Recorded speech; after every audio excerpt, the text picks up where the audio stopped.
Welcome back to another episode of the Mom Founders Table. And today we are continuing our team focused series. So if you haven't listened to the first two episodes of the series, this series doesn't necessarily need to be watched in the order it is released, but you do want to make sure that you listen to each of these episodes. I'm trying to keep them short and condensed because I know as busy mom entrepreneurs, we have a lot of things to do. But this podcast is supposed to be potent, helpful, to make you think bigger, dream bigger, but also give you actionable things to implement right into your business so that you can actually see results. So today we are talking about building efficiency. So one of the things that I do when I start working with clients is I have them go through what is called my VIP business assessment. And this tool that I created is incredibly eye-opening for people. Like when people fill it out, they go through all the gamut of emotions because in that assessment, we're looking at 8 different areas. We're looking at everything from your marketing, your schedule, your retention strategies. And one of the areas that we are looking at is actually your efficiency. So when we think efficiency, we often think of systems, right? And we know that systems exist to make things easier. So if you think about whether it's having a system that is a certain routine that you have, a system in which you get your kids ready for school in the morning, systems are predictable. Systems create peace of mind. And so when we think about efficiency and creating efficiency, it is important for us to realize that if we aren't being efficient, we are losing and wasting our most valuable asset, which is time. And if you've been around here long enough, and if you're in my world and listening and watching the content that I'm putting out, you are probably somebody who would love to have more time. As entrepreneurial mothers, I think it's the thing that we wish for, we hope for, we dream of the day when we have more time on our hands because we're constantly juggling so many things. So today we're talking about building efficient systems for you and for your team so that you can get some time back. So right now, you might be in a situation where you feel overwhelmed frequently. It's pretty common for when we hold the titles of mom and CEO, because these are two very heavy responsibilities that put a lot of dependability on us. And what I've seen is that dependability is sometimes, many times, including a lot of things that don't necessarily need to be there. What I mean by that is that we are juggling too many tasks and too many responsibilities. And if you're like, hold up, Kelsey, everything on my plate is my responsibility, there's nothing I can get rid of, I want you to just open your mind to the possibility and opportunity that there is, right? Because last week we talked all about delegation, which can easily take things off your plate. And this week we're talking about more efficient systems, which isn't about necessarily removing responsibilities from your plate, but it is about removing time and workload from your plate. So remember that as we go into this episode today. So think about what you would do right now if you had 10, even 5 to 10 more hours in your week. If your first thought goes to, well, I would probably work more, that's probably what you've been trained to do. And that's probably a symptom of being so overworked that you probably don't have any hobbies or you feel guilty when you are doing things outside of work, which is a different topic for a different day, but just know that you're not alone in that feeling. So think about it. If you were to have 5 to 10 hours back in your week, every single week, to be able to do something that was directly connected with your personal growth, your professional growth, a combination of those things, or even better, your fulfillment and your happiness. This is why efficiency matters. It's not necessarily about us being able to do so many more things. It's about us doing the most impactful things that are going to get the greatest result. And for that, we need to be efficient with our time. When I was moving into going from the solopreneur mindset and doing everything myself to really building a team, I did not realize the impact of not having systems in place. I did not realize the impact that that was having on my mental health. When you work in so many different areas of your business and have your hands in so many different things, because the business is yours, you naturally just become accustomed to bouncing around, going from thing to thing, being interrupted, having things fall in your lap. It's just part of it. And being accustomed to that creates this habit where you don't think outside of what you're currently doing. And that way of thinking prevents us from putting things in place that are really impactful. And so when I started learning about systems, right, having systems for delegation, having processes for how I do things to be able to delegate those processes, having clear SOPs that then made delegation easier.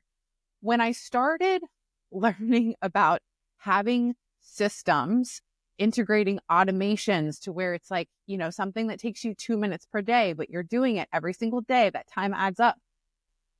There was this weight lifted off of me to where I'm like, wow, there are things happening in my business, and those things happening in my business are creating either better client results, better client retention, more lead acquisition. There's something happening that I am not directly doing right now. And I didn't realize how much that impacted me until I had these things in place.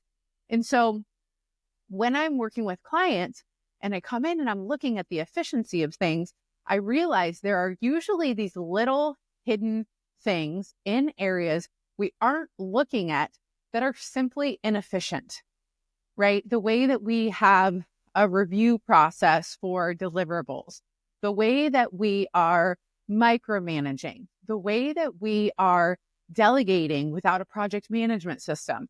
There are so many different ways that systems and platforms can support your goals while also giving you your time back. And so when we think about not having these systems, when we think about the cost that we're really dealing with when it comes to inefficiency, because when we speak about inefficiency, we're not just talking about the systems and the platforms and the tactical things. We're also talking about the people, right? So when I'm looking at the efficiency of a business, I ask the question of what is something that is repeated time and time again? What are things that are taking longer than they should? Where are areas where things get stuck? Where are areas where we see continued problems? And that reveals so much to me about what is going on, whether that's a people problem or a platform problem. And so really our biggest costs when we are not being efficient in our business is that disorganization, that scattered feeling, that, spinning feeling. It actually creates burnout for you and likely for your team members as well. And a lot of frustration on both sides because things feel misaligned. But really, it also affects the bottom line of the business. It affects the top line revenue and it affects the profit margins because you're doing more, but you're bringing less in. Therefore, your payroll is going to be higher.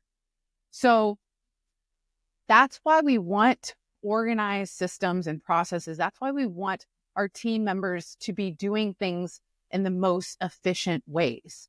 And it's our job as leaders to evaluate this, to be in the visionary and observational seat frequently enough to be able to say, man, that piece of that puzzle feels like it takes a very long time. What do we need to do to fix that? That part of the process seems to always get hung up there. Who do we need that could support that part of the process? What automations, what platform, or what additional hire could we use to speed that up?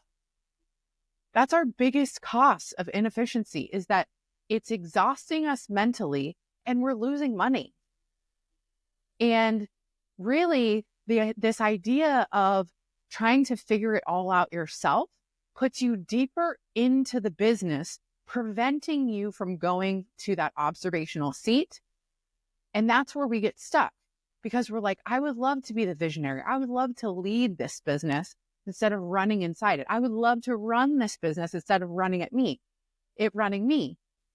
But we don't allow ourselves to put the pieces in place so that we can step back. And that's what this whole team series is about. It's about all the different pieces that you need in order to do that. So your efficiency and evaluating your efficiency is one of those areas. You can't do it all. And you definitely can't do it all when you're in it, right? It's like the saying of you can't see the forest through the trees. When you step up and out of it, which is one of my favorite things about the results that come from my VIP day that I do one-to-one with clients and my retreat, because since you're pulled out of what you're doing day to day, you see things so much differently. And that different perspective, that different view reveals things that are these incredible light bulb moments that could be one simple shift that create an incredible result for the business. But we get stuck not giving ourselves the opportunity because we're disorganized. So here's some core systems that every single business needs. You know that I'm working with people across all industries. And you would be surprised when people come to me and they're like, well, what about like in my industry, how this is done? Or do you find it difficult to, not specialize in one single industry? And my answer is always, the reality is that regardless of the industry, especially in service-based businesses, there is so much that is the same. And because there is so much industry bias, one of the greatest things is being able to bring over certain types of things and cross over industries to do something with my clients in the financial industry that is only usually done in a business advising industry, to cross things over from a designer into something that's done in a wellness business. There is so much overlap here. So here's some core systems that I make sure all of my industries have. Number one is a solid project management tool. You probably have this, but almost every single client that I've had, if they have this in place, they're not fully using it. And one of the things that I see a lot of people do, and I did this for the longest time, which created a lot of frustration with my team, was instead of using the project management to delegate tasks, I would just throw them in Slack. And then I'm left chasing, trying to figure out, where are we on this? They're left without the details they need. It's just a mess. But if you use your project management system, you put everything in there, it forces you to plan. It forces you to assign deadlines. It forces you to be clear on who it's going to, what you need for it, why you need it. All of those details have to go in there. And so while it feels like, okay, that might be heavier on you or on your operations manager or your project manager, depending on the industry that you're in and the team that you have, the reality is that all tasks should go in there. And to add to that, your tasks should go in there. Because a lot of times as CEOs, I see that for people with bigger teams, everything is assigned out across the team except for the CEO. And so I tell my team, I'm like, please assign me stuff in there. For whatever projects that we're working on, whatever part that is mine, don't just assume that I know that. Please make it a task, because that task, speaking of efficiency, is going to be directly connected and show up as a time block in my calendar. So project management tool, you need to use it, and you need to use it correctly, and you need to make sure your tasks are in there. I use Asana. I know a lot of people that use ClickUp. There's also Trello. There's a ton of options out there. We've used ClickUp and Asana. I prefer Asana. The other thing we need, streamline communication.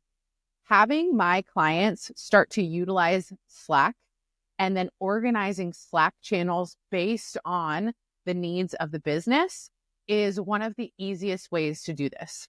So much of this is just about getting organized and putting the right things in the right places where it's clear for everybody. So streamlining your communication to where your communication isn't in 400 different places.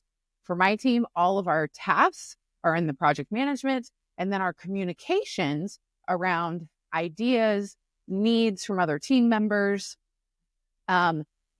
personal conversations, scheduling, that kind of stuff is going to fall in Slack. And we have individual channels dedicated to each piece so people know where it goes. We have a social media channel. We have a marketing channel. We have an email channel. We have a scheduling time off channel. We have a priorities channel, which is like side hot take.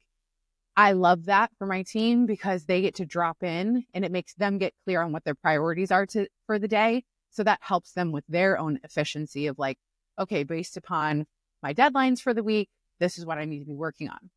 So streamlining your communications, picking a place to communicate. I really do not like teams communicating via text message. I understand when you have a right hand, when you have a COO, when you have, a VP, when you have whatever the industry that you're in, whatever the setup that you have is, I understand being really close with that person, but we also need to consider our boundaries and our work-life balance. And so I have found that keeping my client communications in Telegram and keeping my team communications in Slack allows me to turn those off and step away from them. And so we need project management, we need streamlined communication, and then really aligning with the project management is we need to be able to delegate tasks correctly, making sure that the right people have the right responsibilities.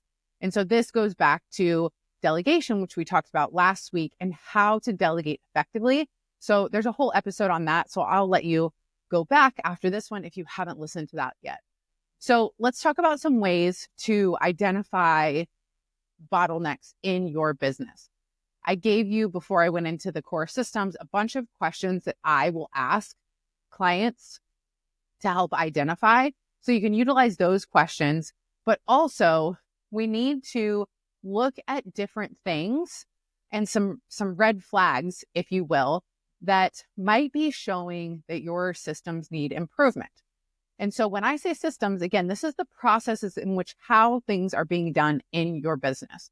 So I don't just mean platform systems, I mean people systems too. So if you are seeing missed deadlines, if you are seeing a lot of interruptions, if you are feeling that you have to chase to get the things that you need, if you are feeling like you have delegated something out, but yet it always falls back in your lap, those are the things that are going to be red flags that something's not efficient. If you are finding that you are falling behind or that you are not able to fit your designated workload into the hours that you want, this gets into scheduling, boundaries, things like that. But this can also be another red flag that there's some sort of bottleneck. And so you want to do a quick audit of these things. Again, moving out of the business, not jumping into the day-to-day, but just thinking on a high level, where do you notice that you find frustration? What are the things that are causing you interruptions? What are the things that are distracting you? What are the things that pull you in that you think you've delegated? So asking these questions and identifying those things to basically audit, okay, this could be done better. This could be done better and maybe quicker. So once you audit and you kind of identify, okay, here's some processes that feel very clunky is usually the word that I use. Like, what feels very clunky? What feels like it has too many steps? What feels like, okay, this is done, but we always have to like redo it? Like just identifying those things. And once you have those things in place, then you think about, okay, what is a way that we can improve this? And this is where you can use your team and collaborate with your team of like, okay, let's say you're putting out one email per week to your email list. And every week that email seems to go through 10 steps and 10 different people before it's actually scheduled and sent out. You can evaluate, okay, who's playing what role in that process? Do we have too many people on that process? Do we have too many steps in that process? Is there somebody that we can remove? Is there something we can automate? So just asking yourself those sorts of questions with the idea of improving. So client onboarding is another one, right? That can feel very clunky because there's usually multiple steps, right?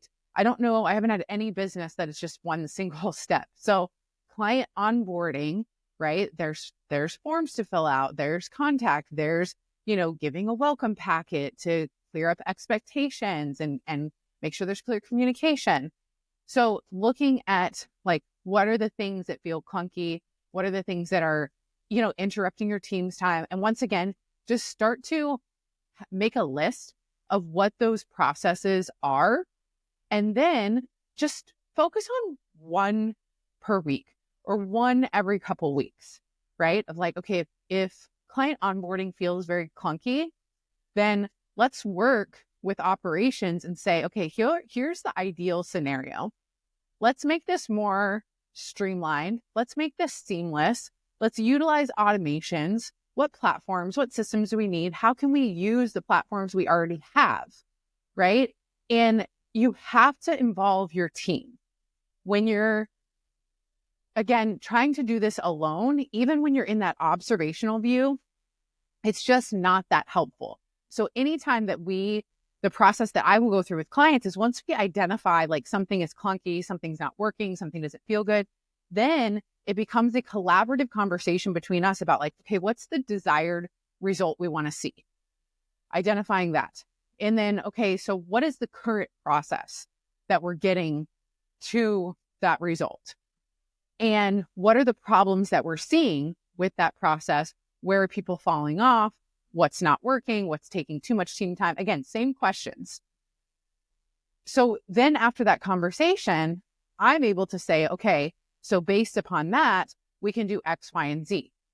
And so it's the same thing, whether you have me in your pocket and or your team, because then they can go just take that directly to their team. Their team can figure out all the logistics of it, and then it is built and implemented.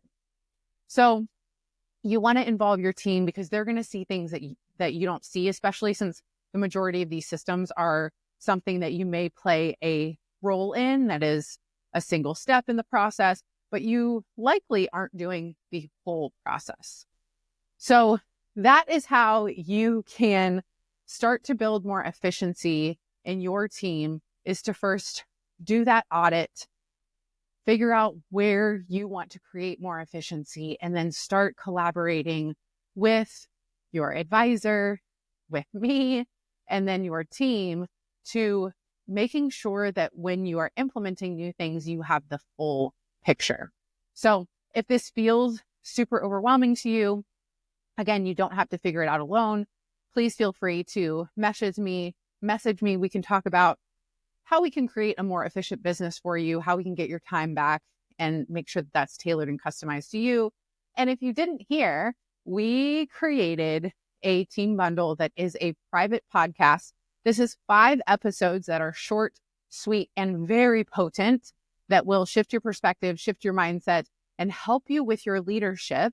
And this is all focused around you leading your team for the best results in your business. And so you can get that private podcast and my all-in-one team management bundle. So you're getting the private podcast as well as the templates for things like my performance review, quarterly planning, meeting agenda, and some other great tools. And that's all for free. You can grab that at the link in the show notes. Thank you for listening, guys. And next week, we are talking all about team culture, because as great as systems are and as much as they support our foundation and help to give us our time back, they only work when your team feels motivated and aligned. And one of the frustrations that I hear over and over again is that team members just aren't ambitious, or we have a lot of team turnover. So we're going to talk about how to conquer that next week.